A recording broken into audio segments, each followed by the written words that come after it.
One day we were at the hospital, and all the hospital boards were meeting as a group.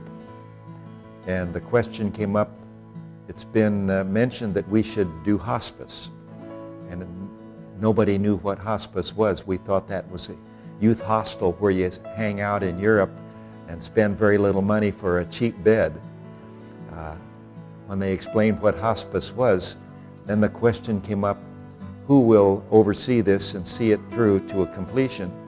And Fred Calder, a close friend of mine and a member of the foundation, I think he was president of the foundation board that year, he held up his hand and he said, "Foundation will take care of that."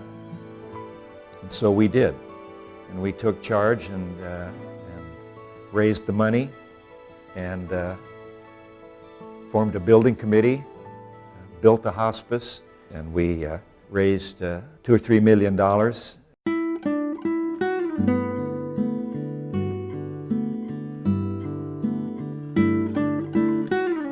When somebody gives birth to a child, they only allow certain people to be part of that very sacred opportunity and experience. And I feel like at the end of life, it's the same thing, that they're giving us that opportunity, and it's to be part of that very sacred moment where their loved one is leaving this world. And I feel like it's a complete honor to be able to be part of that.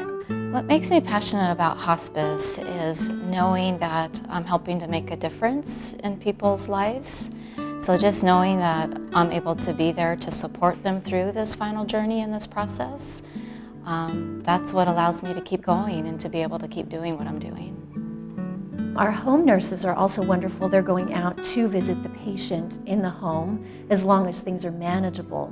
If things get out of control, obviously, then we have the unit there and we can bring that patient in to our inpatient unit and support the family there. The family can spend the night, the family can be there, the kids can come in and be involved at that time, and they can almost feel like it's home. Patients have pets, and for people who are pet owners know that their pets are like children. And the pets miss their loved one, and so does the loved one miss their pet. And when we tell them it's okay if your pet comes in as long as someone's taking care of them, they get very excited, and it's very, very comforting.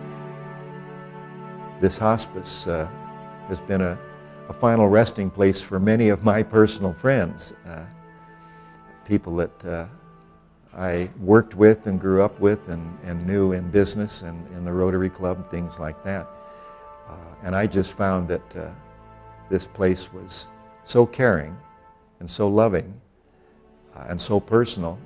You know, I'll tell you, I have had friends who have been on service with us, and I don't tell the team that they're my friend, and they still get the absolute best care.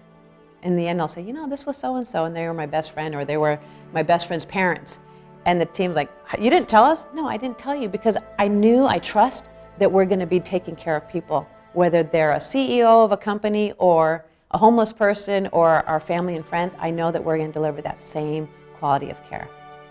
Yeah, right now we have a younger man on the unit that was living alone, very depressed before he came to us.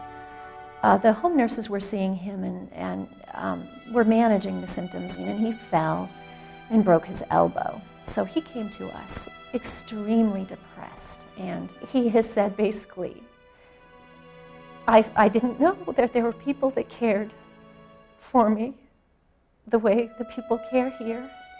He has opened up, he has shared his story. He has just blossomed, and his home nurse just can't believe it's the same person. And this isn't a process of him actively dying. He is going downhill very quickly, but we've been able to make a difference in his life. We have a 58-year-old patient in our unit, and he's been homeless for at least about 25 years. This is one perfect story of Citrus Valley Hospice doing what we can do to provide the much-needed care for patients. And this gentleman has just become a part of our family at this time.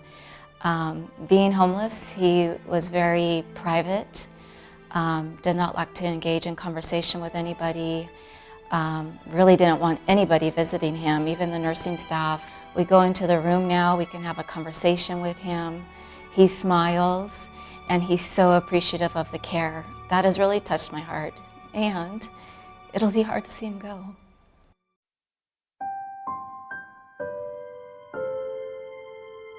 I can speak for all of my coworkers that I work with, very compassionate people. They're here not just because it's a job, but because they love what they do, and they are committed to making a difference in the patients' and families' lives. Grassroots support is more important than governmental support. I think that we as citizens and as people that are living here can appreciate the needs, can fund the needs, and when we do that, we're responsible for the outcome, and I think that the more local things can be, like this here, the better it is for everybody. I think the community will find it very important to support our hospice because the funds that we do get from whoever supports us go directly to our hospice. We are all going to go through the process as everybody else goes through in different ways, that their day may someday come and they would like to have or know that there is care for them out there. I'm kind of like a proud grandpa. I'm so appreciative of what it does and what it's going to do, and it's a remarkable, loving place, and I think it puts the people here, the people that work here, and the people that we care for in God's loving hands in a very generous and compassionate way, and I'm just proud to be associated in a small way with the hospice.